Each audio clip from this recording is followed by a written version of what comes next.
오늘 2024 예수 이야기 8번째, 인자하심과 용납하심과 길이 참으심에 대해서 말씀을 드릴 때에 이제 참여한 우리 모든 성도들에게 하나님의 크시고 무한하신 은혜와 은총과 복 주심에 함께 하시기를 주의 이름으로 축원합니다. 여러분, 사람의 마음의 무게가 어느 정도 될까요? 우리 김호중 집사님, 사람의 마음의 무게가 어느 정도 될까요? 4근이랍니다. 나는 6근 정도 될 줄 알았어요. 왜 4근일까요? 제가 아까 힌트를 드렸는데 두근두근, 조금 더 무거운 사람은 두근두근두근 하기 때문에 4근 정도 된다고 합니다. 여러분, 저도 그런 것 같아요. 우리 오송생명교회가 성도가 많아지면서 매주마다 어린아이, 막 태어나는 어린아이부터 우리 성도의 삶 가운데 늘 두근두근 거리며 살아요. 특별한 일이 없어야 되는데, 문제될 일은 없어야 되는데, 갑작스럽게 평소에 전화 없던 분의 전화를 받는 순간에 가슴을 두근거리며 전화를 받고, 또 매주마다 이 강단에 서는 것도 가슴이 두근두근 거리며 받고, 또 우리 젊은이들은 누군가 아름다운 누군가를 만났을 때 두근거리는 가슴이 있고, 이렇게 늘 우리의 인생 자체가 두근거리는 인생이고, 내 마지막 인생이 끝나는 그날에 우리는 두근거림으로 내가 오늘 천국문 앞에 설 것을 기대하면서 우리는 인생을 마무리 짓지 않을까 생각해 봅니다. 그래서 우리의 마음은 4근 정도 되지 않을까라고 하지만 이것은 그냥 쇼크입니다. 여러분, 지난 주일 설교를 여러분 기억하십니까? 로마서 1장을 가지고 신년 들어서 계속해서 제가 말씀을 드렸지요. 로마서 1장의 내용은요, 이방인들의 죄를 지적하는 겁니다. 그래서 로마서 1장에서 복음을 거부하고 예수를 믿지 않는 자들의 죄를 지적하는데, 그들은 하나님의 영광을 우상으로 바꾸어 버렸고, 또한 육체적 타락과 성적 타락과 온갖 죄악으로 가득한 상태로 살아가면서도 불구하고 하나님 없이도 괜찮다라고 살아가던 사람들을 죄를 지적합니다. 그래서 하나님의 이 간섭을 싫어하고 하나님이 없이 살아가는 사람들, 그래서 나타난 하나님의 진노는 여러분들 기억하실지 모르겠지만 유기하심, 내버려 두셨다, 포기하심이라고 하는 것을 말씀드렸죠. 여러분, 하나님께 포기당하고 유기되어졌다는 인생은 참 부끄럽고 불쌍한 인생이지요. 버림받는 인생만큼 부끄러운 인생이 어디 있겠어요? 하나님께 버림받는 이들이 살 수 있는 유일한 길은 다른 길이 아니라 예수 복음 앞에 무릎 꿇고 돌아오는 길이다라고 말씀을 드렸고, 또한 그래서 먼저 믿은 우리가 복음을 전해야 될 이유가 바로 이 복음이 없는 자들에게 예수가 우리를 희망이요, 예수가 나의 소망이요, 예수 믿어야 산다라고 전하는 것이 바로 선교요, 전도요, 사명이라고 말씀을 드렸습니다. 이게 1장의 내용입니다. 오늘부터는 성경 로마서 2장을 들어갑니다. 2장의 내용은 좀 달라집니다. 로마서 2장에서는 로마에 있는 이방인들에 대한 죄를 지적하는 것은 아니라 로마에 있는 유대인들, 즉 스스로 선민이라 하고 스스로 구원받았다라고 하는 아브라함의 자손이라고 생각했던 이 유대인들에 대한 죄를 지적해내고 있는 겁니다. 바울은 유대인들도 이방인들과 같은 죄를 범하였고 그들도 여전히 하나님의 심판을 피할 수 없다라고 진단을 해버립니다. 그러면서 무엇이 유대인들로 하여금 말씀을 거역하게 하고 그들이 예수 믿는 것을 방해하는가? 여러분, 이 말씀을 들으면서 우리가 저 밖에 있는 사람들, 예수를 모르고 교회를 안 다니고 저 밖에 있는 사람들의 죄를 지적도 해야 되지만, 그들에게 예수의 복음을 전해야 되기도 하지만, 오늘 교회 안에 있는 나, 저를 포함하여 이 자리에 있는 모두들, 교회 안에 들어와서 나는 천국 갈 수 있다라고 자신하고 있는, 언약 백성이라고 자신하고 있는 나에 대한 죄를 지적하시는 하나님의 음성을 들어야 되고, 그렇다면 나에게는 또한 무엇이 필요한가 라고 하는 것을 깨닫는 시간이 되어지길 바랍니다. 여러분, 우리도 신앙생활 하는 것, 예수 믿는 것, 복음 앞에 서는 것이 방해받는 일들이 많은 것처럼 당시에 예수님을 거역했던 이 유대인들에게도 많은 방해가 있었죠. 오늘 우리는 그 말씀에 순종하지 못하게 하고 복음을 받아들이지 못하게 하는 이 방해의 문제를 알아보면서 오늘 우리들의 믿음을 굳건하게 다시 한번 잡아갈 수 있기를 주의 이름으로 축복합니다. 그렇다면 유대인들로 하여금 복음을 들어도 받아들이지 못하게 하고 예수를 바로 믿지 못하게 만드는 이 방해 요소가 무엇이었는지 사도 바울의 지적을 바라보면서 오늘 4개 적용시켜 보기를 바랍니다. 첫째는 교만입니다. 그들을 복음을 받아들이지 못하게 하는 첫 번째 방해 요소는 교만입니다. 이 교만은 어깨에다 뽕을 넣고 앉아서 으쓱거리는 교만이 아니라 영적 교만입니다. 스스로 의롭다 칭하며 하나님의 심판이 자기들에게는 허용되지 않을 것이다 라고 하는 영적 교만입니다. 왜? 우리들은 선민이고 아브라함의 자손이고 이미 율법을 받은 자들이고 이미 하나님을 아는 자들이니까 나는 괜찮아 라고 하는 자들에 대한 심판입니다. 우리 1절 말씀 함께 읽어볼까요? 1절 함께 읽으면 시작. 그러므로 남을 판단하는 사람아, 누구를 막론하고 내가 핑계하지 못할 것은 남을 판단한 것으로 내가 너를 정죄함이니 판단하는 내가 같은 일을 행함이니라. 아멘. 여러분, 유대인들은 자신들의 신분을 특별한 선민으로 치부하고 있었습니다. 종교적 우월성과 율법을 지킨다 하는 도덕적 우월성을 가지고 살았습니다. 그래서 그들은 이 우월성을 가지고 이방인들을 판단합니다. 저들은 하나님이 없는 자들, 저들은 멸망할 족속들, 저들은 개와 같은 족속들이라고 표현을 하고 있었던 것이죠. 여러분, 이런 모습이 혹시나 우리들에게는 없을까요?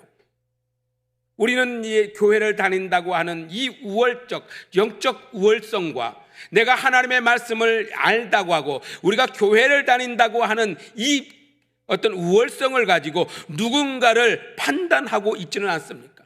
오랜 신앙생활하는 우리들이 누군가의 신앙의 연약함을 보면서 판단하고 있지는 않습니까? 그러면서 그들은 선택받은 민족이기 때문에 이방인들이 받는 심판은 나는 안 받을 거예요. 나는 천국 갈 수 있어 라고 스스로 위안한다는 것이죠. 그러나 이에 대해서 사도 바울은 정확하게 말합니다. 유대인들이 도덕적으로 종교적으로 이방인들의 우월성을 가지고 두 위에 있지도 않을 뿐만 아니라 결코 나은 것이 없다. 왜냐하면 그들도 이미 이방인들을 판단하면서 자신들도 여전히 똑같은 죄를 짓고 있기 때문이라고 말합니다. 여러분, 우리도 스스로 누군가를 신앙이라고 하는 종교적 우월성 가지고 판단하고는 있지 않습니까? 여러분, 선교지를 다니다 보면 특히 더 그래요. 저도 오늘 또 이제 오후 예배 마치자마자 바로 선교지로 가게 되지만 우리의 우월성을 드러낼 때가 너무도 많아요. 너희는 나는 선교하는 사람이고 너희는 선교 받을 사람이니까 너희들은 내 말 들어. 너희들은 좀 부족해. 덜 배웠어. 더 많은 것이 필요해. 라고 어떻게 보면 우월한 느낌을 가질 때도 솔직히 있다는 것이죠. 그러면서 우리는 저런 쓰레기 같은 존재가 어떻게 저런 것들은 반드시 죽어야 돼. 나는 괜찮아. 나는 하나님께 선택된 언약 백성이기에 하나님의 심판받지 않을 거야 라고 생각합니다. 별짓을 다 해도 하나님은 사랑이시라. 나를 어떻게든지 천국으로 데리고 가실 거야 라고 하는 이러한 마음을 갖고 있지만 사도 바울은 말합니다. 천만의 말씀 믿는다고 하는 너희나 저 밖에 있는 불신자들이나 너희는 하나님 앞에서 여전히 죄인이다 라고 그는 강력하게 진단해내고 있습니다. 그러므로 그 누구도 내가 가진 신앙이라는 이름으로 다른 사람을 판단할 수 있는 자격이 없다고 말합니다. 그래서 남을 판단하는 사람을 향해 사도 바울은 뭐라고 말합니까? 2절 말씀에 그 기록이 있습니다. 함께 읽습니다. 시작. 이런 일을 행하는 자에게 하나님의 심판이 진리대로 되는 줄 우리가 아노라. 남을 판단하면서 같은 죄를 짓고 있는 사람에게 하나님의 심판이 진리로 되어진다.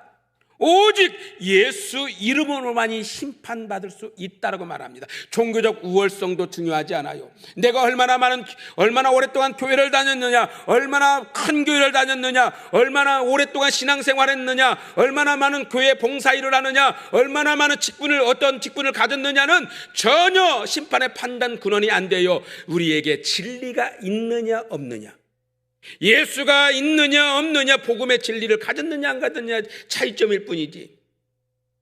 여러분, 그래서 우리가 각성하고 조심해야 될 이유가 여기 있는 겁니다. 그러면 어떤 면에서 판단받는 이방인이나 유대인이 똑같은가 하는 문제입니다. 사도 바울은 분명히 말합니다. 첫째는 우상 숭배하는 이방인들을 판단하는 유대인들은 사람들이 만든 유전과 전통을 지키느라 하나님을 잃어버렸다는 거예요. 똑같다는 우상숭배라는 겁니다. 여러분, 세상의 사람들은 예수를 안 믿고 우상숭배합니다. 그러나 우리 교회 안에 있는 우리들도 우상숭배자들이라고. 이것이 뭡니까? 전통과 유전을 우선시한다. 예수 복음보다. 여러분, 그렇기 때문에 유대인들은 이 전통과 유전을 지키기 위해서 예수를 거부했고 예수를 죽였고 예수를 실어버린 바 되었어요. 왜? 자기의 유대인의 율법과 유전을 지키기 위해서. 너희들 똑같이 우상숭배자들이다. 세상에 저 형상을 섬기는 우상숭배자들이나 너희들이 똑같이 유전과 율법을 지키는 자들이나 똑같은 우상숭배자들이다. 복음을 버리고. 제가요, 장로교 목사입니다. 10년을 공부해서 신학대학교 4년, 신학대학원 3년, 목사고시까지, 강도사고시 1년, 또 목사고시까지 1년, 정확하게 10년을 공부하고 또 계속해서 공부하면서 늘 가슴에 할 때, 이 자리에 설교할 때마다 혹시나 내가 조직 신학적으로 잘못된 설교, 특별히 오늘날 같이 이렇게 영상으로 방송으로 바로 쏟아져 나가는 이 순간, 제가 이 시간에 설교하는 순간에도 유튜브로 지금 다 생방송되고 있습니다. 만약에 제가 이 시간에 조직 신학적으로 잘못되면 이현호 목사 이단 아니야? 나는 이 강박관념을 떠날 수가 없어요. 여러분, 예수 복음보다 조직 신학적으로 잘못 되어질까 봐 두렵고, 뭔가 교리적으로 장로교, 감리교, 성결교 뭘 따져가면서 이러한 것들로 인해서 나는 예수 복음보다 사람의 눈치를 보고 교수님들의 눈치를 보고, 여러분들은 모르겠지만 제가 오늘 설교하고 나면 가끔은 우리 교수님들 전화와 이 목사 설교 잘못했어, 그것은 해석 잘못했어. 아주 유명한 신학자들이 가끔 저에게 전화해 주십니다. 저는 감사하고 고맙지요. 그러나 여러분들이요, 항상 이 사도 바울은 저 밖에 있는 우상숭배자들이나 어떤 율법의 유전이나 전통을 지키느라 하나님의 계명을 버리는 너희다, 똑같이 우상숭배자들이다. 두 번째는 유대인들은 가늠하는 사람을 판단하면서 자신들도 같은 죄를 범하고 있는 줄을 모르고 있는 이 죄인이라는 것이죠. 유대인들이 가늠하다 붙들린 여인을 예수님께 당당하게 끌고 옵니다. 그리고 예수님의 무릎 앞에 집어 던지듯이 여자를 무릎 꿇기고, 예수여, 모세는 가늠한 여자를 돌로 쳐 죽이라고 했는데 당신은 지금 어떻게 말하기를 원합니까? 이 여인을 어떻게 처리하기를 원하십니까? 자신들은 떳떳하듯이 그 가늠한 여인을 예수님의 무릎 앞에 했고, 예수님이 어떤 판단을 내릴 것인가를 그들은 어떻게 보면 기대하고 있었을 거예요. 그때 예수님이 뭐라고 말합니까? 너희는 마음으로라도 가늠죄를 지은 적이 한 번도 없느냐? 너희 마음에, 이 여인은 육체적 간음을 지을지 몰라도만 너희 마음에, 율법에는 마음으로만이라도 간음했을 때 그도 여전히 간음자인데 너희는 여전히 마음으로라도 범죄한 적 없느냐? 간음한 적 없느냐? 없는 자가 돌로 쳐라. 그랬을 때 그들은 슬금슬금 다 뺑소니 쳐버렸지.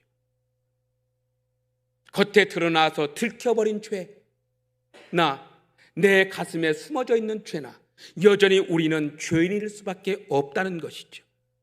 예수님의 말씀에 모두가 다 양심의 가책을 느꼈다고 했습니다. 여러분, 세 번째는 남을 부도덕하다고 판단한 유대인들의 탐욕을 또한 지적하고 있습니다. 유대인들은 겉으로 보기에는 도덕적으로 깨끗하고 자처하나 마음속에는 이미 탐욕이 가득했어요. 불쌍한 과부의 가산을 통째로 꿀꺽 삼켜버렸고, 도덕적 삶을 살아간다고 하면서 존경받기를 원하면서 어쩌면 자취집에 가서 스스로 상석에 앉기를 원하고, 그러나 예수님께서는 그들을 가리켜서 겉에는 그럴싸하게 회칠하여서 내모 반듯하게 그럴싸하게 보이는 무덤일지라도 그 안에는 썩는 시체가 있을 뿐이다. 회칠한 무덤이요 또 외식하는 자라고 예수님은 지적하고 있는 거죠. 여러분, 저 세상에 있는 사람이나 오늘 이 자리에 있는 저를 포함한 우리 모두에게 우리는 이미 내 안에는 썩은 죄가 가득합니다. 그래서 여러분, 지금 사도 바울이 말하고 싶은 것이 뭡니까? 종교적으로 순결한 것도 아니고 교회 한번 나갔다고 해서 예배 한번 드리고 왔다고 해서 대단히 거룩해지는 것이 아니라 여전히 우리는 죄인이다. 그래서 우리에게 필요한 것은 뭐냐? 그래서 예수가 필요하다. 그래서 복음이 필요하다. 여러분, 우리에게는 종교의 행위가 필요한 게 아닙니다. 우리는 이 시간에 한 자리에 앉아서 잠시 예배를 드리고 1시간 예배 드리고 떳떳하게 나가는 이 종교 행위가 필요한 것이 아니라 내 안에 예수가 필요합니다. 내 안에 복음이 필요합니다. 그래서 우리는 이 자리에 나왔고 그 예수 안에 엎드리는 회개와 자복함이 있어야 내가 살게 될 줄로 믿습니다. 그러면 남을 판단하면서 같은 죄를 짓고 있는 사람들을 향하여 성경 사도 바울은 뭐라고 그들을 선언해 주는 거 있는가? 우리 3절 말씀 함께 읽도록 하겠습니다. 함께 읽으면 시작.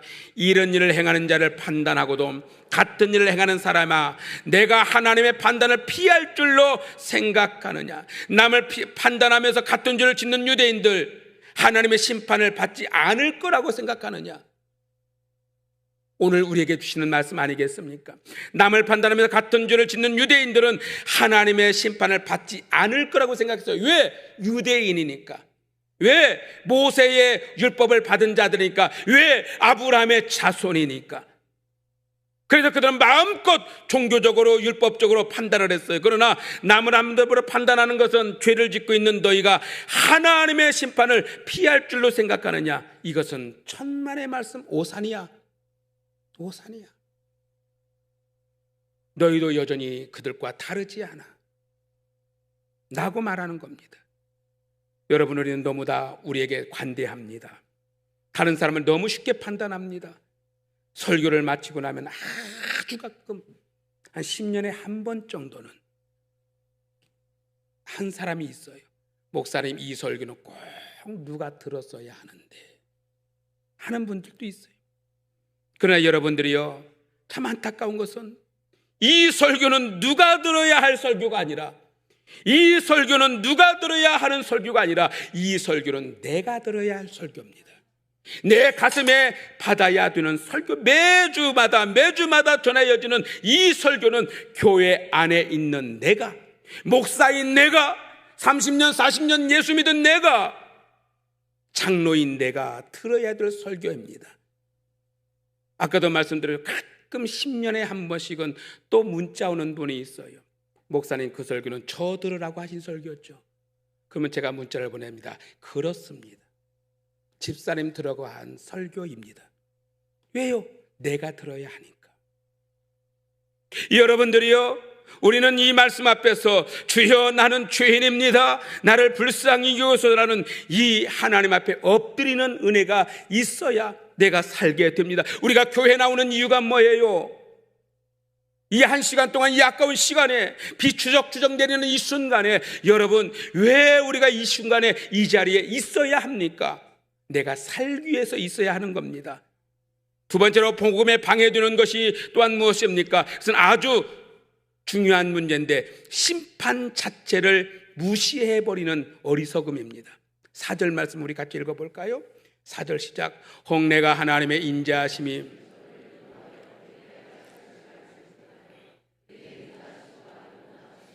가히 참으심의 풍성함을 멸시하느냐?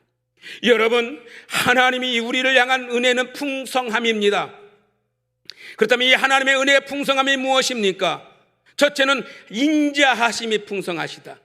인자하심이 뭡니까? 하나님은 선한 사람이나 악한 사람이나 똑같이 햇볕을 주시고 비를 내어 주십니다. 이것을 우리는 일반 은총이라고 합니다. 특별한 사람에게만 좋은 공기 주시고, 죄 짓는 사람에게는 나쁜 공기 주시고, 특별한 사람에게는 햇빛 주시고, 나쁜 사람에게는 늘 어두움만 가져다 주는 하나님이 아니라 똑같이 햇빛을 주시고 똑같이 비를 주시고 똑같이 공기를 주시는 하나님이십니다.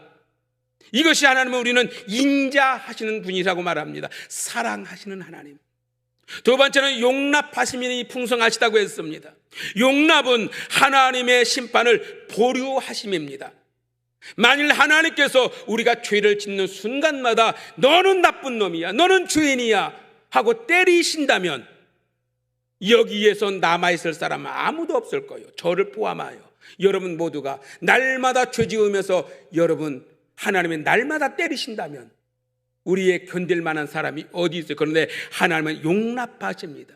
아직 내가 살아있다는 사실은 하나님이 없어서가 아니라, 하나님의 형벌 벌하심이 아니서가 아니라 하나님의 용납하심이 풍성하시기에 오늘도 내가 살아있음 앞에 감사하시기 바랍니다.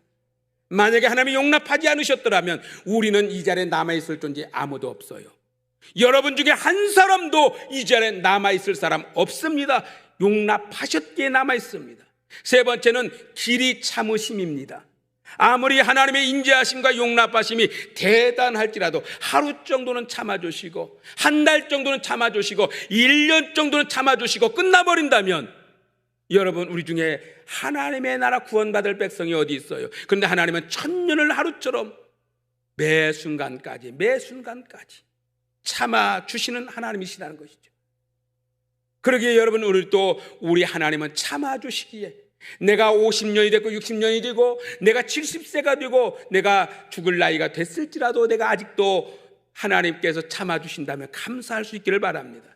그러면 하나님의 인자하심과 용납하심이 그리고 풍성하심이 왜 참아주심이 왜 풍성하신가? 왜 그러실까요? 왜 대체로 없는 것처럼, 아니 계신 것처럼 사람들이 오해하게끔 하나님의 순간마다 나타나셔서 내가 하나님이야, 너 그따위로 살아봤자 너는 가만 안 놔 하고 때리시고 막 벌 내리시고 천둥도 치시고 교통사고도 나게 하고 자식들 때리시고 힘들게 하면 하나님 살아계시네 하고 돌아올 텐데 왜 없는 것처럼, 아니 계신 것처럼 너무도 잠잠하게 이렇게 계실까요? 내가 죄를 짓고 있는데도 왜 아무 회초리 한번 안 때리실까요? 이유가 있어요. 사도 바울이 분명히 이유를 말하고 있습니다. 우리 4절 말씀 상반절 한번 읽어볼까요? 함께 보면 시작. 혹 내가 하나님의 인자하심이 너를 인도하여 회개하게 하심을 알지 못하여. 분명히 말합니다. 하나님의 풍성한 은혜가 우리의 인도하는 목적지는 회개하게 하기 위함이다. 하나님은 우리로 하여금 회개하도록 만들기 위하여 인자하시고 용납하시고 길이 참아 주고 계시다는 사실입니다. 그럼에도 불구하고 많은 사람들이 오해합니다. 하나님은 없다. 왜? 내가 죄 짓는데도 한 번도 안 때리거든. 내가 오늘도 이렇게 나쁜 짓을 하고 내가 이토록 이렇게 죄인에 살아가는데도 불구하고 왜 하나님은 나타나지도 않고 한 번도 때리는 법도 없는데 하나님은 없다라고 오해하지요. 우리 중에 혹시 그런 분 없습니까? 하나님은 없는 것 같아. 하나님이 진짜 있었다면, 신이 진짜 있었다면 저 따위 사람들을 왜 내버려둬? 왜 저 러시아의 누구를 내버려둬? 왜 위에 있는 김 누구를 내버려둬? 왜 저런 사람을 내버려둬? 우리는 스스로 이렇게 하면서 하나님은 없네, 심판도 없네, 어떤 지옥도 없네 라고 스스로 우리는 포기해버린다. 이것이 우리를 복음을 받아들이는 가장 큰 방해다 라고 말하는 겁니다. 여러분, 사람들은 당장의 심판이 없다는 이유로 죄를 지으면서도 살아도, 말씀대로 살지 않아도, 복음을 받아들이지 않아도 별일 없을 거라고 생각합니다. 그러나 여러분, 영원할까요? 하나님의 참으심이 영원할까요? 풍성하신 하나님의 목적이 우리를 회개에 이르게 하기 위한 것이므로 우리가 살 수 있는 유일한 길은 유예되어지고 있을 뿐이라는 사실을 기억하면서 내가 살 수 있는 유일한 길은 참으시는 풍성한 은혜를 멸시하지 말고 여러분 하나님의 은혜의 자리로 나와 회개하는 것만이 내가 사는 길인 줄로 믿습니다. 여러분 예수 믿는 사람이 왜 복이 있어요? 교회에 다니는 사람이 왜 복이 있어요? 버림받지 아니하고 은혜의 자리로 나올 수 있는 것은 바로 이러한 말씀을 듣고 엎드릴 수 있다는 은혜입니다. 이것마저도 없더라면 우리는 어떻게 은혜를 깨닫게요? 그러게 여러분 우리는 유일한 길이신 하나님의 은혜, 여러분 복음은요 저 밖에 있는 사람에게 전해지는 것도 있지만 우리는 반드시 전해야 됩니다. 그들에게 살리기 위해서는 복음을 전해요. 그러나 이 복음은 저들에게만 필요한 것이 아니라 여러분 전도와 선교와 복음은 오늘 이 자리에 있는 내게 복음이 필요합니다. 내게 참된 복음과 내게 참된 예수가 필요합니다. 이것이 선교요 전도입니다. 전도는 저 밖에 있는 사람에게도 해야 되지만 오늘 하나님이 없다 하는 교회 안에 있는 자들, 종교의 행위적으로만 어떤 뭉쳐져 버리는 이들에게도 참된 예수 복음이 필요한 줄로 믿습니다. 마지막 세 번째, 복음을 받아들이지 않고 믿지 아니하는 자들에 대한, 그렇다면 경고는 뭔가 끝까지 받아들이지 않는 자에 대한 경고가 분명히 나옵니다. 5절 말씀 마지막으로 읽습니다. 함께 봅니다. 시작. 다만 내 고집과 회개하지 아니한 마음을 따라 하나님의 진노의 날 곧 하나님의 의로우신 심판이 나타나는 그날에 임할 진노를 내가 쌓는도다. 제가 잘 아는 지인이 저 멀리 계시는데 그분이 너무도 급전이 필요했습니다. 근데 이 은행 저 은행 가도 지금 신용 불량이 있고 어려움이 있다 보니까 급전을 빌릴 수 있는 상황이 아니에요. 그래서 결국에 찾아간 데가 어디냐면 사금융입니다.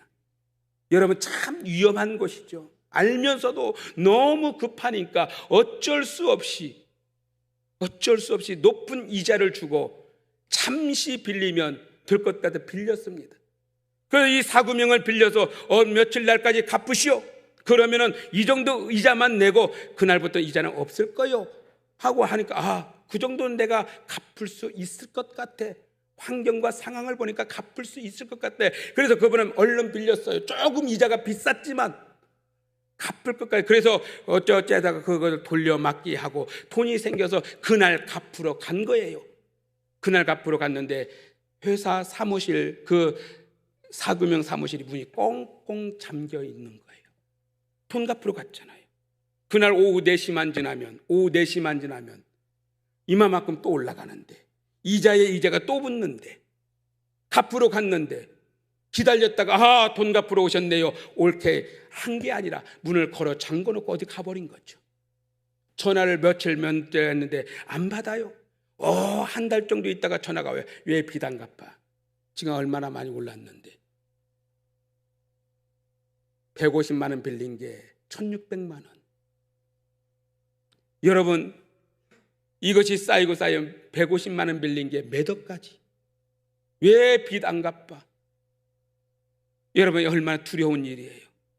만약에 여러분 내가 죄를 짓고 있는데도 복음을 받지 않고 내가 이렇게 살아가면서도 예수를 모른다 하고 내가 이렇게 살아가면서도 회개하지 않고 하나님의 은혜가 없다, 심판도 없다, 예수도 없다, 없는 것 같아 라고 하고 여전히 죄 가운데 회개하지 않는다면 뭐예요?